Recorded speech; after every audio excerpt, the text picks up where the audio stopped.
After a couple of weeks of plumbing and electrical and looking at the piles of video I have in our surveillance system, I decided we'll simplify with just a quick run through of what we've done. So this is starting with the bow vent under the island. The one on the left here with the clean out, that's our drain. The one on the right is the vent. We'll look downstairs at what that does as well. Let's go look at the rest of it. So here we are in the new powder room. That red cap right there is the toilet location. This is also our materials storage room. The vent for that toilet's right there with a clean out on the back side. We'll look at that when we go downstairs. Next over, this will be the washer box. The red cap on top of that will be replaced by a white box that you see next to it.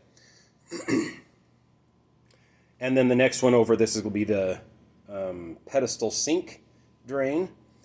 All three of those vent up into the attic space, go across, and then punch out the roof right there.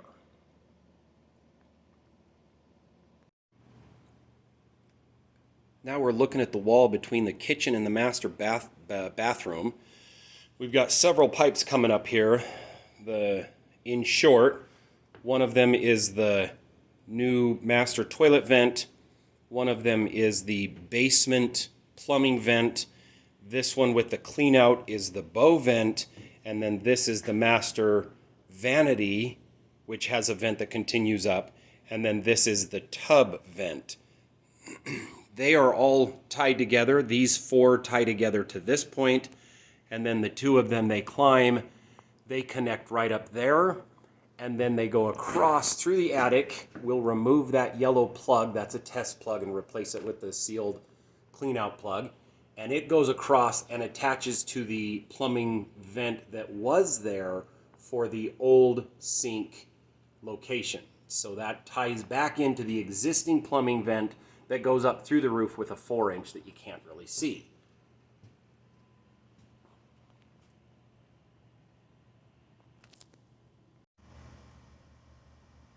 Okay, now we're downstairs under the powder room in the addition space.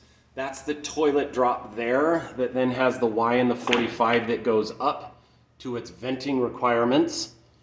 It comes around, and just above that, this is the washer drain. The two come across. Then I pick up the pedestal sink in the powder room drain to that one. They continue across and then tie in here, and it then continues and goes into the existing house. We'll go over there and look at that. Now we're over in the existing side, where that black pipe there is the pipe we were just looking at. It comes into the existing side, drops under the joist. I'm going to fix that strap right there, and it runs along here to these connections here. Now this is the bottom of the bow vent. The one right here that we're pointing at on the left is the drain. This is also our laundry room down here, so it's a little cluttered. This is the escape vent for if the bow vent plugs. They both tie in to the main drain that again is coming from the other side of the house. And just real quickly, if you look right up in here, you see one more black pipe that's turning right there. That is the foot vent that's attached right there to the vent side of the bow vent. That foot vent will go to the other side of this laundry wall, and we'll look at where that plumbing goes. And now we're on the other side of that laundry plumbing wall, and we've got a couple of things going on here. First, let me back out just a little bit. We have our new downstairs bathroom plumbing here. So we've got stuff in the way. We've got our toilet drain there, which connects to this line with a clean out because it's the top of that line. And that's the toilet vent going up. Then we have our washing machine drain with a clean out for testing purposes. And then this will be the tub vent, which comes out of that hole there that we haven't done yet. And it has a clean out as well for testing purposes. we're going to replace those two rubber gaskets there with the type that are full metal around the outside. But all three of those vents come up to above this light, which you can't hardly see, and they tie in across here, and they punch out, they punch out right there. That vent then continues across this direction, where it then turns, and then it picks up right here the vent that is for the new downstairs bathroom vanity, which of course that drain is underground. And then that same vent, it then comes across and it punches up through that wall where the 4 lines you saw coming up. Then if we back out here, the continuation of the main drain line right past that bow vent connection is just a clean 3-inch line all the way across to where it then turns and drops into the main stack. We had to rebuild the main stack because it previously came straight up the wall, but we're going to have a vanity in the way, so I had to 45 it over so that we've got our necessary clean out at the bottom of the stack, and that is now going to be right behind where the garbage can is going to sit, so it'll be accessible. Going back up then, we've got several other things tying in. On this side, we have our master toilet drop, which goes through, turns a corner, picks up its vent right there going up, and then it drops into the main stack. And then this extra one that's coming out to my right here now, that connects to the existing master bathroom shower tub, and it goes across there and punches up right over there. So that is remaining there, it stays, but I re-tied it back into the main stack. And then lastly is the little guy that's going right out up there, and that is the connection. Let me go around the corner. So we're up inside that bay now, and you can see that we've got these connections here. So we've got the step up. This is the tub vent. No, sorry, that is the vanity drain, which ties into this wet vent here. Back behind there is the tub vent, the old tub vent. And then we come across with our P-trap up to where our new soaking tub is going to be. Okay, so now we're going to talk electrical. We're standing in the doorway to the mudroom. This is the door to the garage, the new location for the door to the garage. What we've done is we have created several different new circuits, one of which is the mudroom circuit. And it controls, the circuit has the mudroom lights and the mudroom plugs, except for over here, the new washing machine plug is on its own circuit, and the new dryer plug is on its own circuit. But we've got plug-ins right next to the window here. They come from above. One drops from over here where we have power over there. The other one drops into a plug-in right down there. So that's the mudroom circuit. On that same circuit, we also have a fan for this space, not required by code, but it's a laundry room and a mudroom, so we suspect there will be moisture and humidity in here that we want to get rid of. While we're at it, just for information's sake, there's the new upstairs dryer vent location. So now we're in the new mudroom, and it's pretty simple electrically. On the left here we'll have 2 light switches. One goes up to the fan, one goes to the 2 lights. The other box there will be a duplex with GFCI, and our lights will be old work boxes. Once we get the mirror up, we'll cut holes, reach in, grab these wires, and they will become the lights. And then up here is the ceiling fan, exhaust fan for the powder room. Now out here, we're out in the new living room space connected with the kitchen. That plug there is part of the new living room circuit, which runs these plugs here, which will be next to, built into the cabinetry. It also provides power for the gas fireplace, and then the power for the other side where the bookshelves are going to be here. It then goes up and over and down to a plug-in here and a plug-in there, and then we've got another plug-in there, one in the middle over there, one there, and then it comes around the corner. We've got one that will be behind the buffet for lighting there, and then it pops up here for the computer plugins, which we will have a small desk type countertop sitting here. The other box there is network and phone. So that's a new living room circuit for all of the living room plugs. And then if we go up, we hit lights, and they're on their own circuit out here as well. They go up, over, and they hit this plug-in up here, which will be hot. That's going to be for our crown molding coffered LED lights.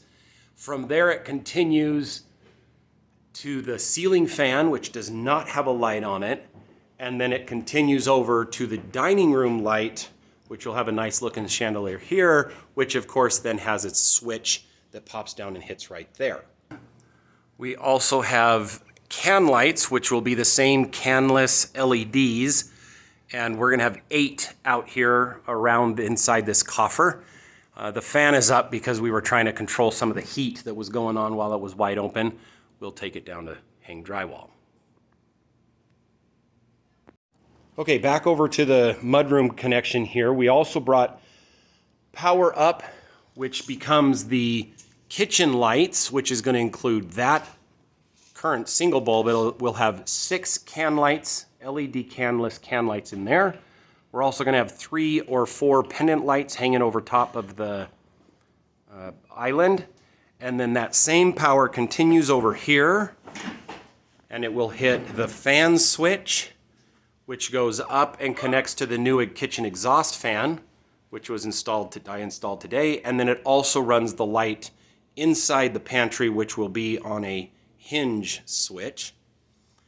As for the pendant lights, let me come around here. Whoa. So down here, we have the pendant light power coming up because the switch for the pendant light will be right here on the side of the cabinetry. Okay, there is a plug-in behind this buffet right here. The buffet will be moving. That is part of the kitchen plugs. So it goes from there and it pops up over here and it hits that one and it hits that one and it'll hit the one that's behind the fridge it's connected there. That's the one of the required kitchen circuits. We also have a second kitchen plug-in circuits that comes up there. We'll have plug-ins on both ends of the island. Lastly, we have a circuit in the kitchen here. Lastly, we have a circuit that's our dishwasher, and we'll also tee off of that to get to the growler slash grinder slash disposal, whatever word you use to call it. And now we're outside on the back porch. We've got 2 circuits out here. This is the plug-ins circuit, which we have a plug-in there. We have one up here for hanging fairy lights, I think they call them. And then we've also got a plug-in right here centered on this window, a plug-in down here, and a plug-in up there so that we can have some really nice lighting out here. That's all on the same circuit, which is connected to the garage plug-ins circuit, because that's the way it was originally, so we were able to get grandfathered in and didn't require the garage to have its own circuit. Then out and around this corner, we're going to have a floodlight sitting here, and we have one on the other end. We'll jump over there. So we've got a floodlight right here, and that is connected to that floodlight over there, if I can get to it, which is connected to the garage lights as well. It's the same thing. That light right there was already an outside light connected to the garage light, so we were able to grandfather in and have our new floodlights out here connected to it. One other quick note about electric is we did add the 240 connection there for the AC, as well as the 120 block next to it, required to have next to the AC. And that is also, the 120 is on the garage outlet, the 240 AC is on its own circuit.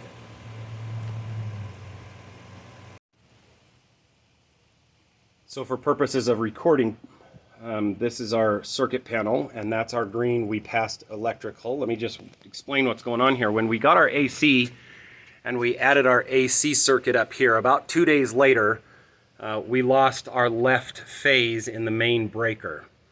And when that happened, we needed certain things on overnight, like some lights, the fridge, the outside freezer, things like that. So I ended up shifting a bunch of these up and down so that they would all be, the ones that were running would be on the right side phase. That is one of the reasons that these wires are a disaster now, because I've got things shifted up and shifted down, and now I have them all in place. So these are all the new stuff. It leaves us with 2 spots there, which we're not sure exactly how to handle that yet, but in short, we've now got it all split up. These 2 here, those 2 breakers there, one is the hall bath power and the other is the master bath power. They are on a red-black setup, so we actually have to move those around. I have a new tandem breaker that will be a 20 amp, and I'll put those 2 on a tandem 20 amp so that I can free up another spot here. But this is the breaker. It's a bit of a mess. We added the new wall appliance 50 amp breaker, and could only get that in AFCI, so it's wired that way. And this is the old range breaker here. It's still connected. And the other wires that are hanging here, this wire here goes over to my CNC. It is supposed to be a double 30 amp or something like that, but we don't have space for it right now. And then we also have a wire coming in here. This guy right here is my shop heater that's way up there, and I don't have a spot for it just yet either. So we think we've got the panel now all replaced and all the things connected in the right order. All the power is working right now, and most importantly, we passed.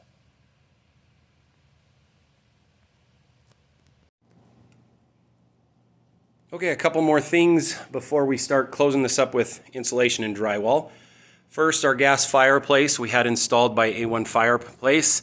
They've got their shield there. It goes up and out through the roof up there. We maintain a 1-inch clearance around that entire thing there. All of the outside plugs or any penetrations to the outside, we are starting on spray foam.